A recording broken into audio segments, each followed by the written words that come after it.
우리 공식적으로 오늘이 1, 2부 같이 예배드리는 날입니다. 1부에도 이렇게 많이 나오셨는데 우리 마스크를 다 이렇게 끼고 계시지만 먼 데까지 우리 한번 다 같이 하이 한번 하도록 하겠습니다. 예. 제가 하이라고 그랬지만 우리 인사할 때 주님의 이름으로 사랑합니다라든지 이렇게 해석을 바꾸셔야 되잖아요. 그렇죠? 예. 먼 데까지. 제가 슈퍼마켓 갔다가 간혹 우리 교인을 만났습니다. 근데 얼굴 반을 가리니까요. 잘 모르겠더라고.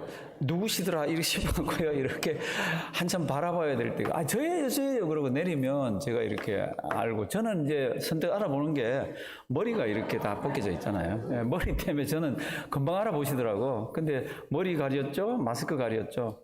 하여튼하고 제가 우리 감사하는 거는 처음에 이 코로나가 시작됐을 때 뭐 우리 교인들인들 피해 가겠어요.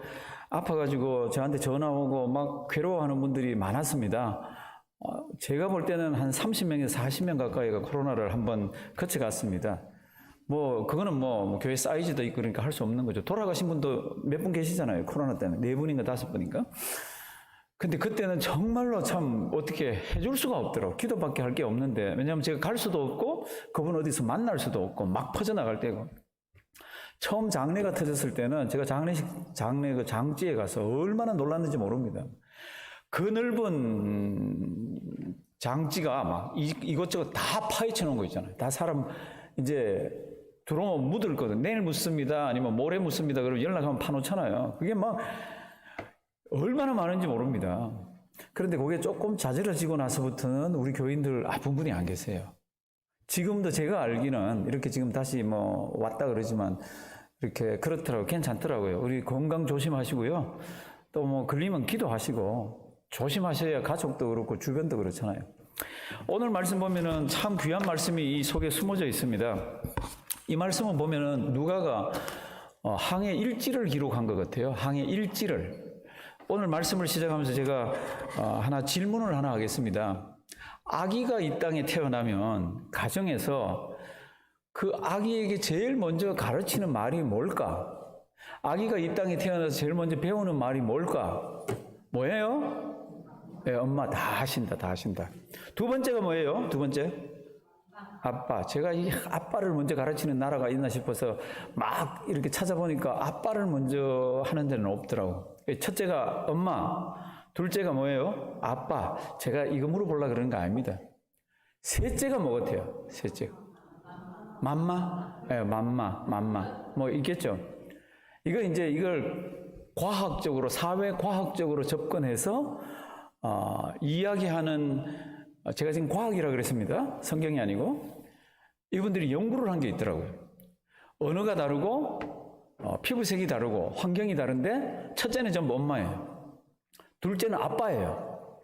셋째는 보니까 놀랍게도 감사합니다. Thank you, mercy, danke, 세세, gracia 이런 거. 그래서 그 언어들을 다 분석해 보니까 발음하기 쉽고 배우기 쉽고. 성도 여러분들 다른 나라 여행 가잖아요. 여행 가실 때 제일 먼저 1번으로 이거 알아가야지 그러는 말이 뭐 같아요? 그 감사합니다예요. 감사합니다. 이분들이 이제 연구를 해낸 거예요. 성경책에는 없습니다. 성경책에. 근데 이제 제가 왜 이분들 이야기를 하나 그러면 오늘 성경 말씀을 보고 이분들이 인간에 대해서 과학적으로 연구하는 거를 오늘 좀 접붙여야 됩니다. 그래서 제가 지금 사람이 이 땅에 태어나서 세 번째로 배우는 말이 뭡니까? 전 세계적으로 보니까 대체로 다 뭐라고요? 감사합니다. 이제 오늘 이제 성경 말씀 한번 보시겠습니다. 이 사도행전 제가 뒤에 로마로 가는 거는 항해 일지를 기록하듯이 상세하게 기록했습니다. 바울 일행이 배를 타고 가다가 로마로 가는 배로 갈아탔습니다. 갈아타서 어디로 가려고 그러다가 바람이 너무 불어서 할 수 없이 미항이라는 곳에 갔습니다. 근데 그 미항이라는 곳은 항구가 작아요. 그래서 작으니까 거기 있는 선장도, 선주도 여기는 과동하기가, 겨울을 보내기가 불편하니까 다른 곳으로 가자. 그 다른 곳 이름이 피닉스라 그랬습니다. 거기는 햇볕도 있고 따뜻하고. 그래서 거기가 좋으니까 가자 그럴 때 사도 바울이 뭐라 그랬죠? 안 된다고. 이번에 가면은 뭐 화물뿐 아니라 배뿐 아니라 사람의 생명도 위험하다고 막았잖아요. 그런데 성경을 보시면 백부장은 선장과 선주의 말을 더 믿었습니다. 그리고는 가자, 그러고는 가는 거예요. 그래서 또 성경을 보시면은 아주 남풍이 순하게 붑니다. 그래서 거기 있던 사람들이 내 말 맞지?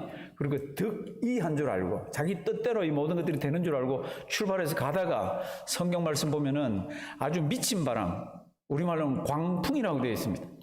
유라굴로가 몰아치기 시작합니다. 유라굴로는 북동풍입니다. 이 사람들은 이렇게 서쪽으로 가서 북쪽으로 올라가려면 남풍이 불어줘야 이렇게 북쪽으로 올라가는데 이제 북동풍이 불어서 배가 아주 막 자기들이 생각한 곳과는 반대로 갑니다. 얼마나 이 배가 이 바람이 몰아치게 했던지 우리 번역이 광풍이라 그랬습니다. 사람 손으로 어떻게 해볼 수 없는 거잖아요. 어느 정도입니까? 그 다음 날 하루 시달리고 난 그 다음 날 배에 있는 화물을 다 버립니다. 이 화물이 뭡니까? 로마로 곡식 싣고 가는 거잖아요. 그리고 거기에는 명품이 가득 들었을 거 아니에요. 그거를 몽땅 다 버립니다. 돈 되는 것들은 다 버려버립니다. 성경 말씀 보면은. 그리고는 한 이틀 지났습니다. 바람이 잦아들지 않고 캄캄한 가운데서 어떻게 할 수가 없습니다. 성경 말씀을 보면은 배에 있는 기구를 다 버렸습니다. 그게 27장 18절하고 뒤로 쭉 이렇게 나옵니다. 그리고는 성경 말씀 보면은 여러 날 해와 별을 볼 수가 없었습니다. 무슨 뜻이에요? 방향을 잡을 수가 없잖아요. 이게 키를 가지고 어떻게 해볼 수가 없습니다. 그냥 밀려가는 대로 밀려가는 배 가운데서 이들이 있으면서 무슨 생각이 들었습니까? 거기 뱃사공도 있고 거기에 군인들도 있고 거기 죄수들도 있고 다 있지만 무슨 생각을 합니까? 이제는 우린 죽었다. 살 소망이 없다. 이렇게 되어 있습니다. 우리 20절 한번 보실래요? 27장 20절. 여러 날 동안 해와 무엇이요? 별이 보이지 아니하고 큰 풍랑이 그대로 있음에 구원의 여망이 다 없어졌더라. 이 사람들이 이제는 이 살 소망을 자기들이 포기를 했습니다. 이제는 죽었다라고 생각을 했어요. 그때 사도 바울이 나서잖아요. 나서서 뭐라 그럽니까? 내가 권하노니 염려하지 말아라. 하나님께서 우리 살려준다 그랬다. 그리고 당신들 생명을 다 내 손에다 붙여주셨다. 뜻이 두 개라 그랬습니다. 하나는 여러 가지 있지만 그 중에 하나는 당신들 나처럼 살게 해준다는 거 하나 있고 또 하나는 내가 당신들에게 생명을 주셨기 때문에 할 이야기들이 있다는 겁니다. 그렇게 하고는 27절 보면은 배가 계속해서 밀려다니는데 며칠을 밀려다녔습니까? 며칠이에요? 14일 열 나흘째 되는 날 밤에 이리저리 쫓겨다니다가 가만 보니까 이 선원들이 가만히 이렇게 보니까 파도 소리가 조금 다릅니다. 깜깜합니다. 밤에 이거 하여튼 갖다 치지만 이 사람들 경험적으로 섬이 가깝네 이런 걸 압니다. 그래서 물 길이를 재봤습니다. 그럴 때는 물이 36m입니다. 거기에 우리 20길이라고 돼 있죠. 그렇죠? 그 다음 또 조금 가다가 재보니까 이게 27m가 됐습니다. 이거 진짜 이제 우리는 섬 가까이 왔다. 근데 이제 섬 가까이 가면 제일 조심해야 되는 게 뭐예요? 이게 이제 바위잖아요. 암초에 걸릴까봐 조심해야 되잖아요. 그래서 배가 있으면 배 뒤쪽에 닷을 내립니다. 앵커를 4개를 내립니다. 배를 딱 정박을 시키고 이들이 기다립니다. 그게 이제 29절 보시면요. 암초에 걸릴까 하여 고물은 배 뒤입니다. 배 뒷면에다가 단 4을 주고 날이 새기를 고대합니다. 아직까지 날이 안 샜습니다. 그런데 30절 보면은 그 배에 이상한 음모가 하나 생깁니다. 그게 뭡니까? 그러면 사공들이 자기들끼리 모여서 속닥 이야기를 합니다. 우리 도망가자. 우리 살 소망이 이 배에는 절대로 없다. 그러니까 우리 여기 있는 구명정 저거 한 대 있는 거 앞쪽으로 내려가지고 아무도 모르게 내려가지고 도망가자. 그런데 그걸 내리면 들키잖아요. 그러니까 거기도 앵커를 내리는 채 하면서 이 배를 내립니다. 그게 이제 30절부터 기록되어 있습니다. 30절. 세상 사는 데는 다 똑같습니다. 자기만 살아야 되겠다고. 사공들이 도망하고자 하여 이물은 배 앞쪽입니다.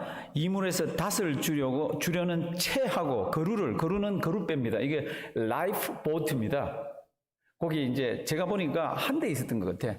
요거를 싹 내려가지고 사공들만 도망을 가려고 세상말로 토 끼려고 그렇게 싹 내립니다. 그런데 사도 바울이 그걸 알게 돼가지고 백부장에게 얘기합니다. 그래서 군인들이 가가지고요 밧줄을 싹둑 해서 다 끊어 내려버립니다. 그게 32절입니다.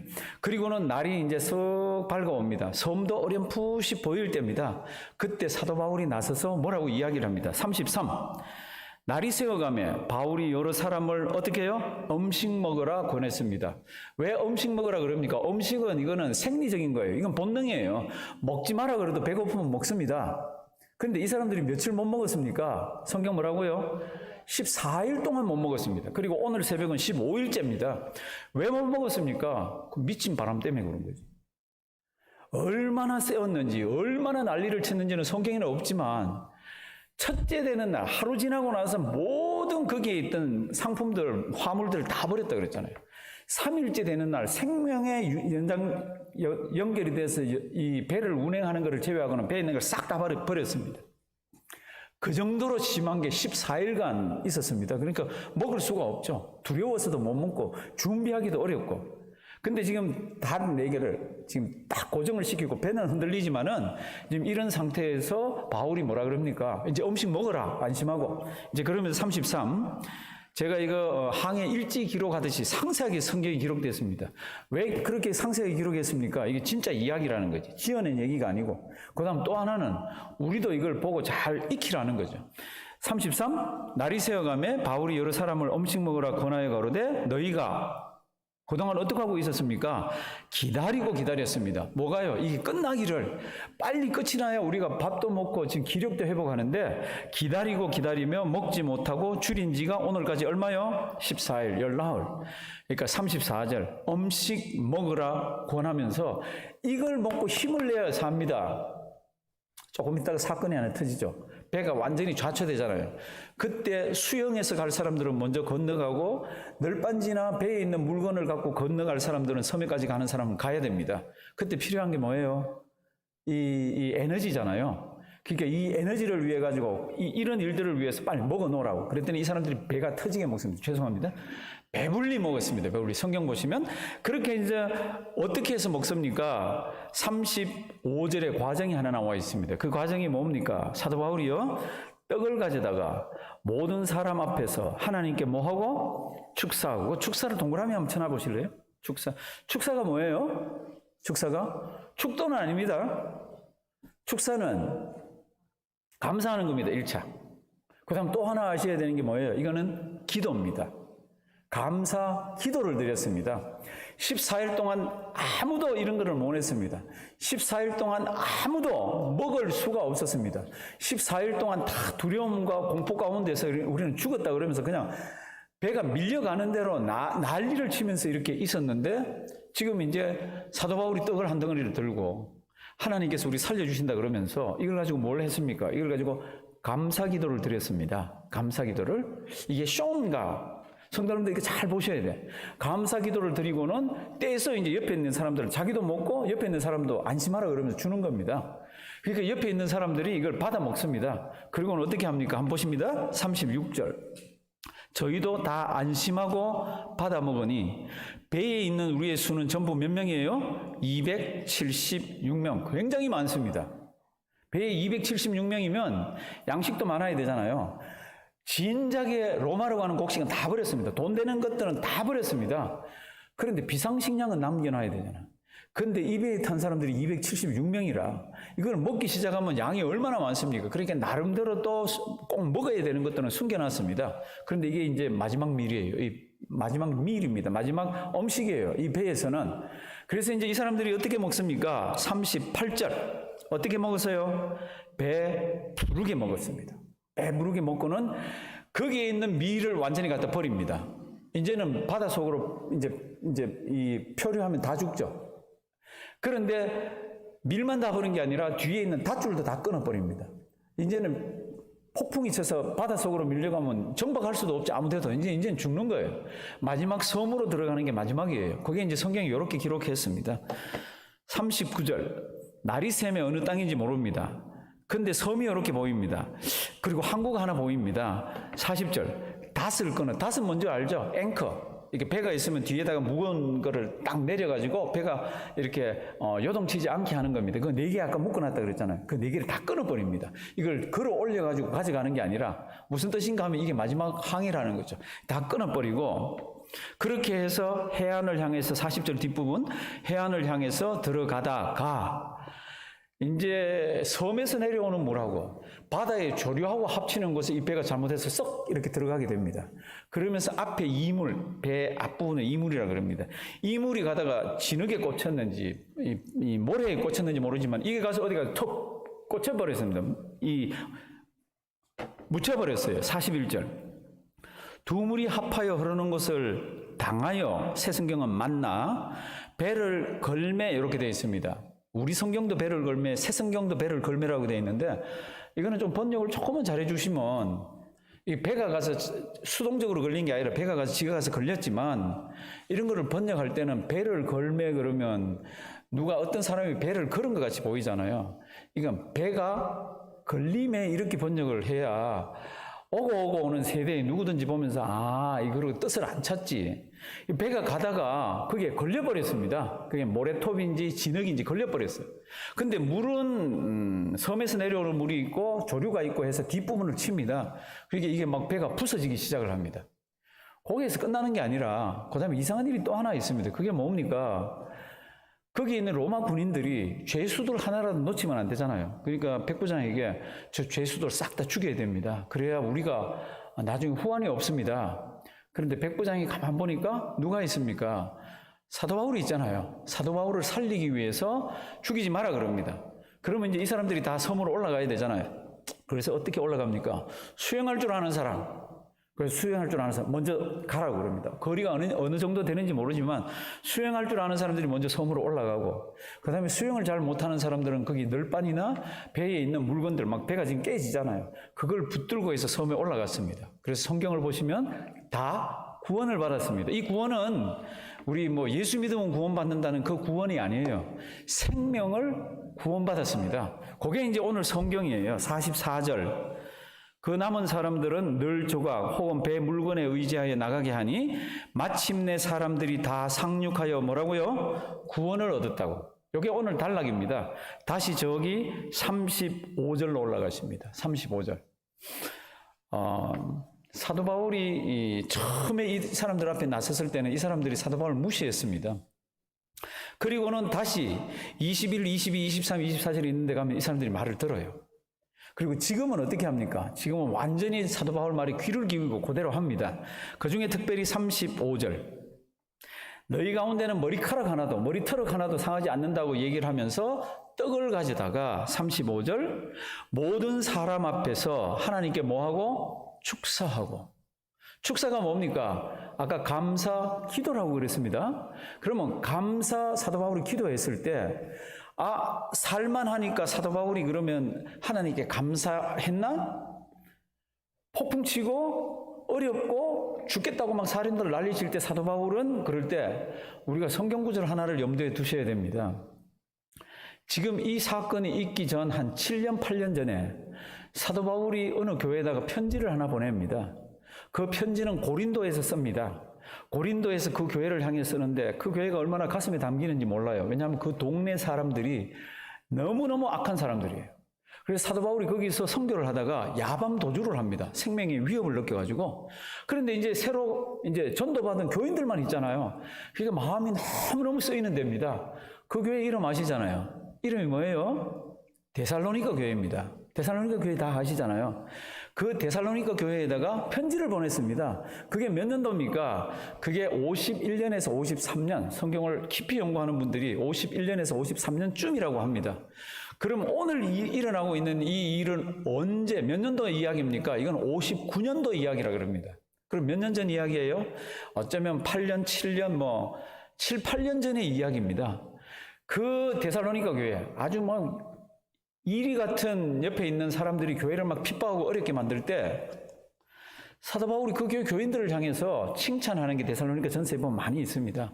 참 당신들 믿음으로 그리고 당신들 사랑으로 그리고 소망 가운데서 참 잘합니다. 그러다가 데살로니가 전서 5장 16절에서 18절 가면 무슨 말씀이 있습니까? 그렇게 어려움 당하는 교회, 힘든 교회, 그 교회를 향해서 앞에 나오는데요. 우리 다 같이 한번 읽어보시겠습니다. 데살로니가 전서 5장 16에서 18절. 우리 다 아는 말씀입니다. 외우는 말씀이에요. 다 같이 읽습니다. 항상 기뻐하라. 쉬지 말고 기도하라. 범사에 감사하라. 이는 그리스도 예수 안에서 너희를 향하신 하나님의 뜻이니라. 아멘. 항상 기뻐하라 그럽니다. 쉬지 말고 기도하라 그럽니다. 범사에 감사하라 그럽니다. 그러면서 이게 하나님 뜻이래. 지금 우리는 힘들어 죽겠는데 이 데살로니가 교회도 힘들어 죽겠는데 아주 입에서 막 원망이 튀어나오려고 그랬는데, 나 예수 믿었더니 하나님 이게 뭐지? 하나님이 살아계시는 겁니까? 죽은 겁니까? 도대체 막 이렇게 나오려고 그러는데 그들을 향해서 편지가 날아옵니다. 뭐라 그럽니까? 기뻐하라는 겁니다. 그렇지, 우리 기뻐하죠. 그런데 우리가 안 되는 게 뭐예요? 항상입니다. 근데 이렇게 얘기합니다. 하나님의 말씀이 항상 기뻐하라. 쉬지 말고 기도하라. 범사에 뭐하라? 감사하라. 그러면서 이게 하나님 뜻이래요. 사랑하시는 성도 여러분들, 이제 항상 기뻐하라, 쉬지 말고 기도하라는 내버려 놓고 범사에 감사하라. 우리 감사하는 거 알잖아요. 하나님이 나와 함께 해주셔서 기도 응답이 됐다. 감사합니다.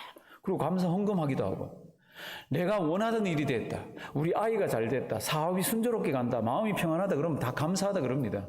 근데 그거 아세요? 그건 안 믿는 사람도 그때 감사하는 거 아세요? 아까 제가 처음에 내용을 소개할 때 그 글을 쓴 사람은요, 예수 믿는 사람이 아니에요. 제가 책을 읽어보니까 처음부터 끝까지 제가 보니까 예수 믿는 사람 같은데 예수 믿는 냄새가 하나도 없습니다. 하나도 없고 그냥 학문적으로만 갖다 대서 이거 지금 내가 얘기하는 거는 과학이다. 사회과학적으로 접근했다는 겁니다. 여러 사람의 사례들과 그 다음에 여러 사람들이 증인들과 이런 것들을 갖다 대고 얘기를 하는 겁니다. 이 사람 얘기가 뭔가 하면은 세상 그냥 일반 사람들도 잘 되면 원망불평이 아니라 감사하고, 뜻대로 되면 감사하고, 아이들 잘 되면 감사하고, 장사 잘 되면 감사하고, 수도 없이 감사하는 겁니다. 감사, 안 믿는 사람도. 근데 믿는 사람이 가만 보면은 안 믿는 사람하고 똑같아. 그 부분에는. 그러니까 오늘 우리가 이걸 생각해 보자는 겁니다. 사도 바울이 지금 이 폭풍 치는 가운데서 떡덩어리를 들고 하나님께 감사 기도했습니다. 이게 지금 이벤트로 한 번 한 건가? 아니면 지금 다른 사람들 앞에서 한번 쇼를 보이는 건가? 아니면 진짜로 이가 폭풍을 치는 가운데서도, 두려움 가운데서도, 죽음의 위협을 느끼는 가운데서도 진짜 감사했는가? 그럴 때 성경 말씀을 보면 이분은 그렇게 한 겁니다. 어떻게 하고 있었습니까? 범사에 뭐예요? 감사입니다. 그러니까 우리가 예수 믿고 나면 진짜 감사하세요. 보면 다 감사를 하고. 그런데 한 달 지나고 2달 지나고 3달 지나면 우리 입에서 감사가 딱 떨어집니다. 감사거리가 눈에 잘 안 보이는 거지. 평범한 생활로 다시 돌아가는 거지. 그런데 성경은 끊임없이 우리를 붙들고 요구하는 게 뭡니까? 감사 그렇게 하는 게 아니라는 거지. 감사는 어떻게 하는 거예요? 모든 일에, 범사에. 사람 따라 하십니다. 모든 일에, 범사에. 근데 또 이거 모르는 사람 아무도 없어. 예수 조금 믿은 사람, 이거 모르는 사람 아무도 없어요. 아무도 없는데 조금만 시간이 지나가면은 또 옛날로 돌아가는 거 있잖아요. 그러니까 오늘은 우리가 아예 이 부분을 살펴보자고.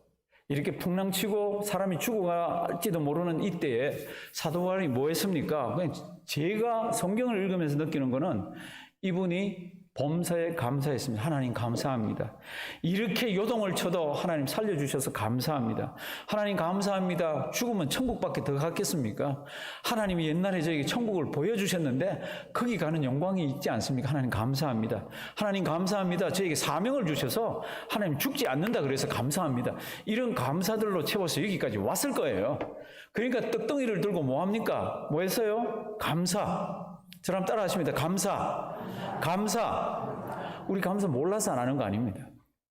교회 다니면서 어느 정도 세월이 지나면 감사하다가 이제 원망하기 시작하고 불평하기 시작을 합니다. 왜 그렇습니까?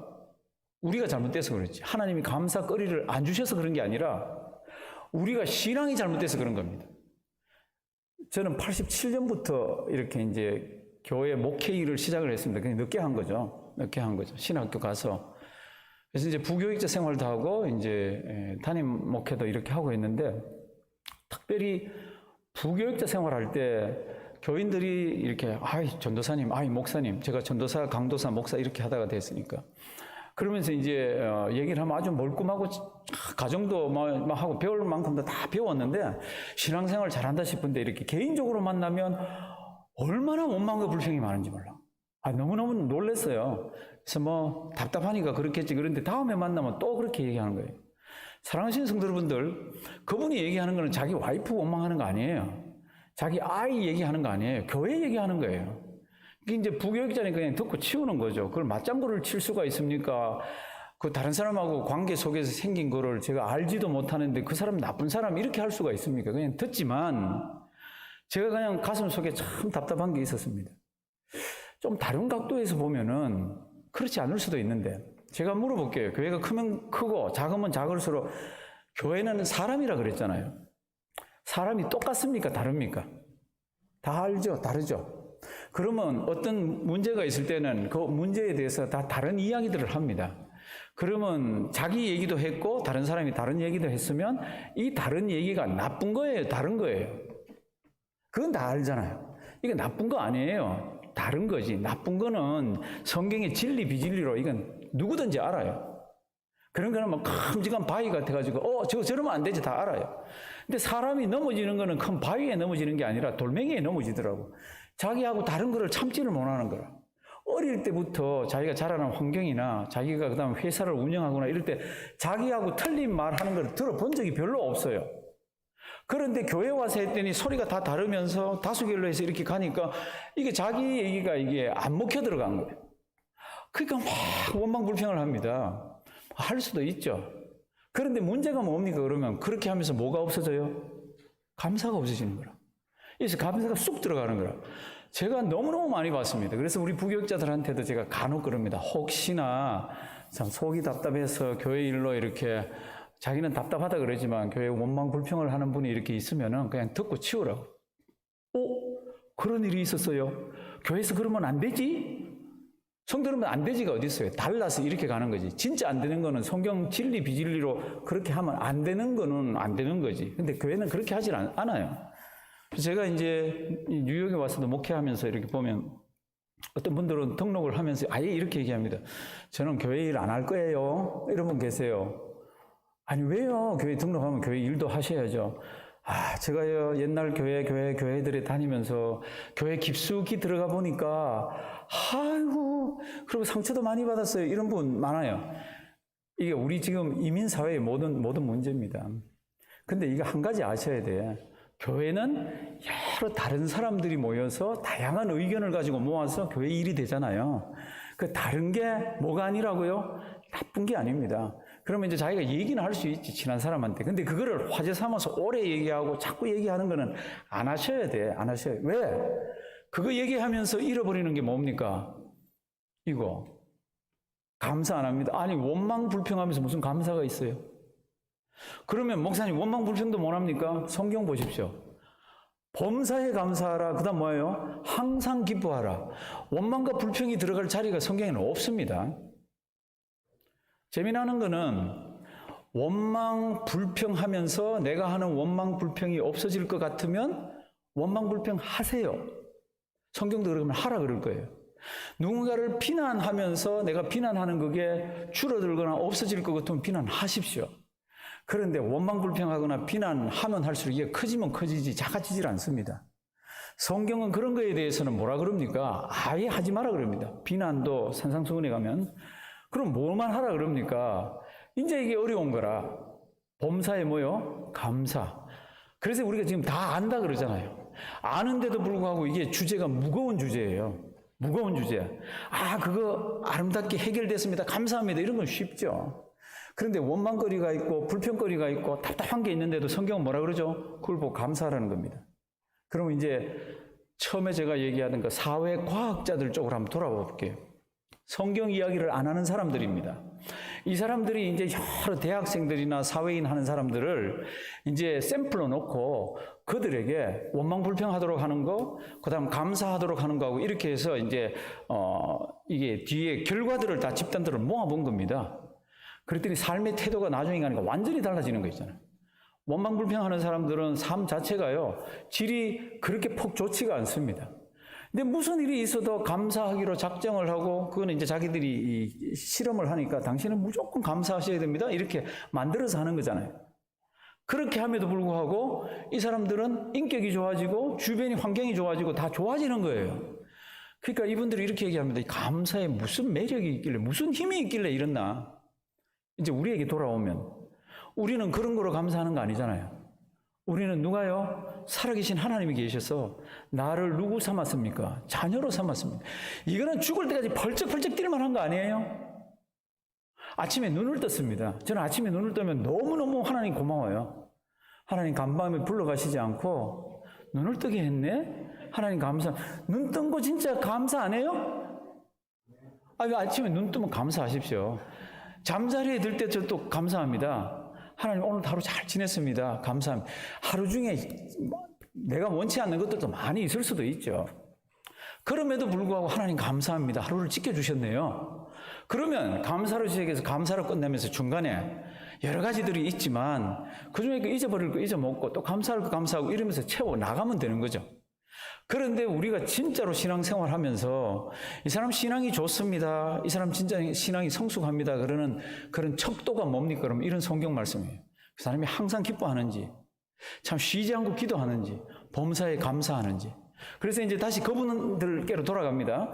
그러면 어떻게 감사를 늘 할 수 있고 감사하는 생활을 할 수 있는가? 지금 성경 얘기 아닙니다. 그 사람들 얘기예요. 근데 그 사람들께 배울 게 많더라고. 배울 게. 이 사람들이 이렇게 얘기합니다. 그런 생활을 하려고 그러면 자기들이 연구해 보니까 이게 좋은 방법입니다. 첫 번째가 뭡니까? 감사 노트를 하나 준비를 하래. 요새 우리 다이어리 쓰잖아요. 이만큼 칸들이 있잖아요. 그거 그대로 사용하시면 됩니다.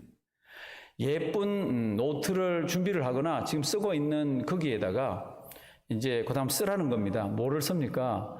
하루에 일어났던 것 중에 한 3가지만을 이제 하루를 마무리하면서 한번 추려보래. 3가지 정도로. 그 3가지 중에서 감사한 것 1가지를 적으래요. 감사한 것 1가지.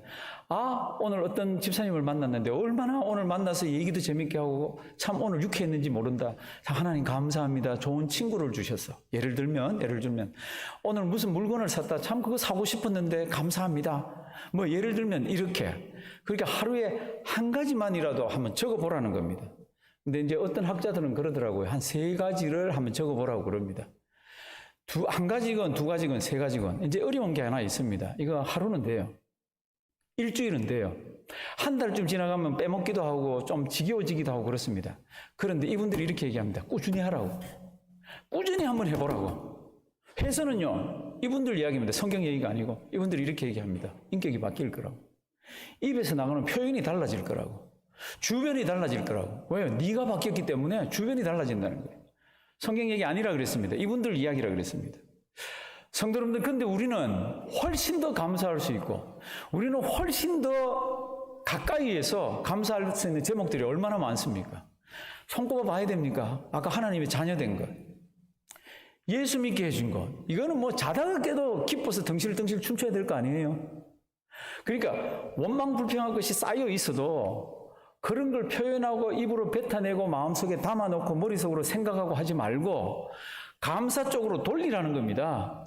그러면 어느 날 그런 것들이 내 입에서 내 인격에서 그런 것들이 없어질 거라고 얘기합니다. 근데 성경은 그냥 딱 잘라서 얘기합니다. 뭐라 그러죠? 범사에 감사하라.